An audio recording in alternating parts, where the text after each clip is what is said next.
Thanks for tuning in. I'm Johnny, this is my Sur-Ron, and you're watching Moto Machines UK.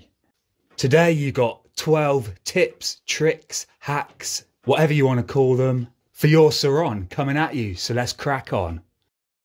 I just want to add quickly that the purpose of these tips and tricks is to save you money, get you out of a situation, prevent a situation, save time, keep you safer, keep the bike protected in vulnerable areas, plus some upcycling, recycling, and just to provide you with more options. Right, number one then is a side stand swing arm protector.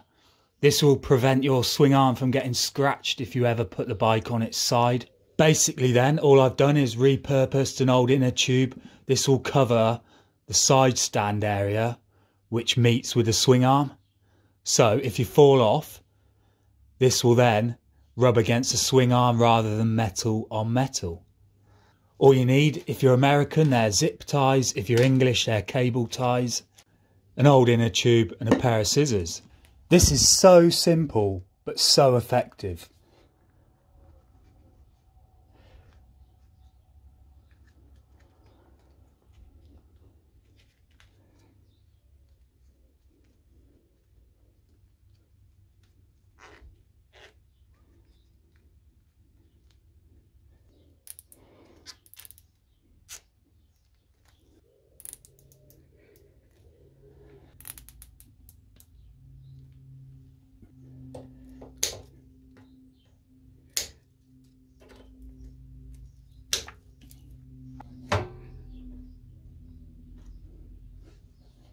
See all these scratches? That's what's happened from my side stand bashing against there. There is the perfect cure. Number two is a side stand rubber tie back. Again, I've just repurposed a bit of inner tube. As you can see, I've cut this length off. It's about 16 inches. I use a cable tie and we'll end up with something like this. Show you how it works.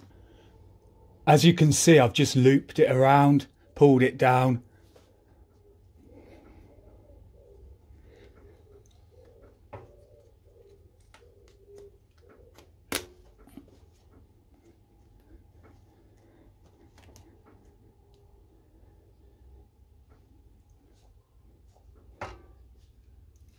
That's not going anywhere.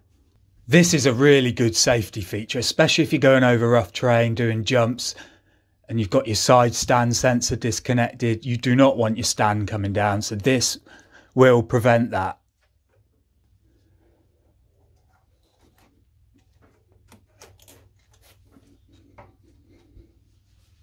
Number three is your shoelaces. I know it's a funny one. We've all probably done it before. You know, where you just jump on your bike quickly and you've got your trainers on, you want to go to the shop or just give something a quick test. It does happen. It's happened to me. I've asked quite a few of my mates and they said it's all happened to them. They all ride road bikes, although, yeah, you've got a couple more separate levers to get your shoelaces caught on. It's still possible on this Sur-Ron, believe me. And it'll happen at the worst possible time.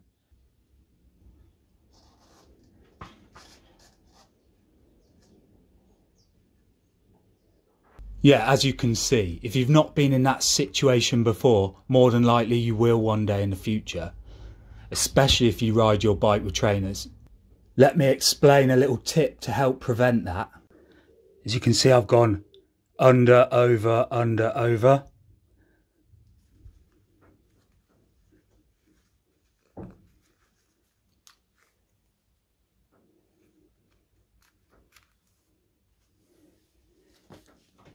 This might sound like a silly one, but it's tried and tested. It's definitely a hazard when you're on the bike. I don't condone or recommend riding with trainers, but I know people do it. Number four is the mud flap shock protector. Didn't make it on my bike. Doesn't cover enough area. This one also looks good, but did not cover enough area. Never made it to the bike. I've stuck with the tried and tested. I've got a template. I cut around it with this see-through table covering, which is 2mm thick, cheap as chips per metre.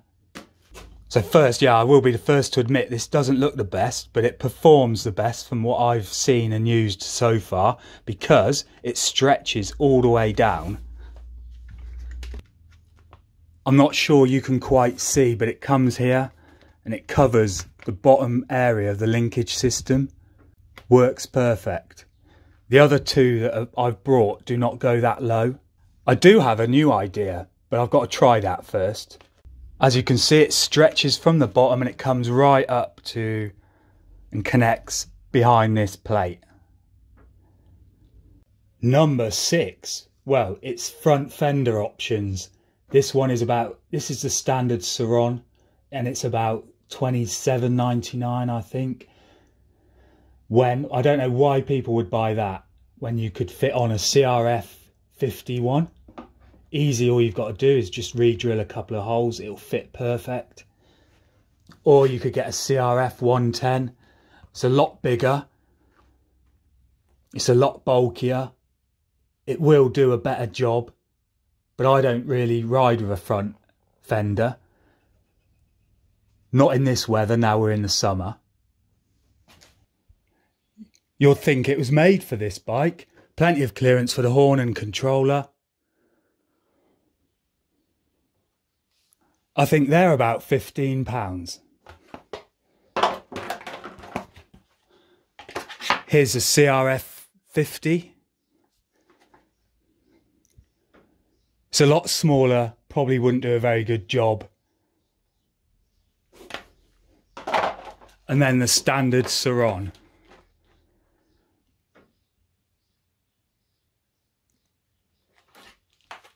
My point there is most pit bike front fenders will fit onto the Sur-Ron. You might just have to re-drill it. Number 5 is my adapted swing arm removal tool, which was a pit bike clutch removal tool.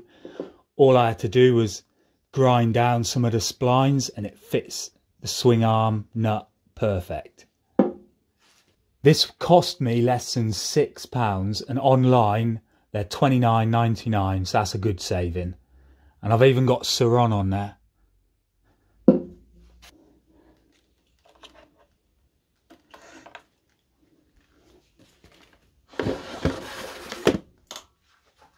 Number 7. Once you've removed your battery to clean your bike, simple.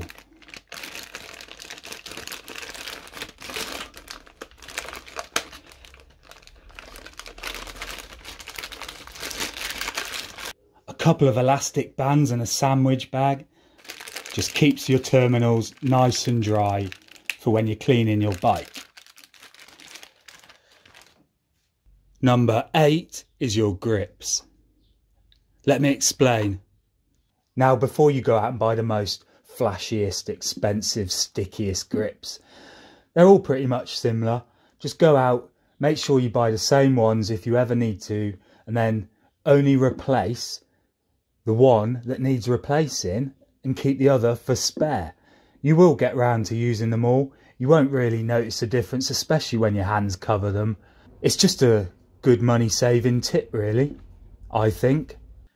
Number 9, I always keep a couple of cable ties on my bike just in case I haven't got my go bag or anything on me.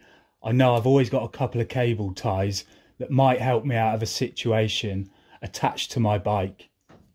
On a normal dirt bike, I'd have these under my bar pad. This was the best place I could find to stick a couple. Number 10, I always have a padlock in my go bag. This is, in case I go to a shop, a pub or pull up, I can just always slap my little lock in there, lock it up. No one's going to get very far on my bike. Another quick option for the padlock. Just remember you've got it on. That's the best security. The alarm is her bark and the immobiliser is her bite. Number 11 is your pegs. You know how important these are. If you ever feel they're not doing the job they're used to, just get a nice file out. Trust me, they'd come up like new and you'd have saved yourself buying a new set of pegs, which can be really expensive. Another option to bring them up like new would be to get your angle grinder, a small one, and just slowly make these teeth a little bit sharper. I've done that before on my pit bike, but I don't really recommend it on a nice bike like this. But it's another option. And finally, we are number 12, WD-40. I like to use it when I know it's going to be a wet, sticky, boggy day's riding. I will spray this undercarriage with the WD-40. It helps stop the mud sticking as much or penetrating as much. So then when it comes to cleaning, it makes my life a lot easier. Another nice area to coat with WD-40 before you ride. It'll stop the mud sticking under here and up here. I've never really sprayed my controller. So there you have it, 12 handy tips for your Sur-Ron, in the hope that one of these might help you out in your time of need. If you have any of your own tips, tricks or hacks, please let me know in the comments below. And finally, if none of these were new to you, I just hope you enjoyed the video. Thanks for watching. MOTO Machines out.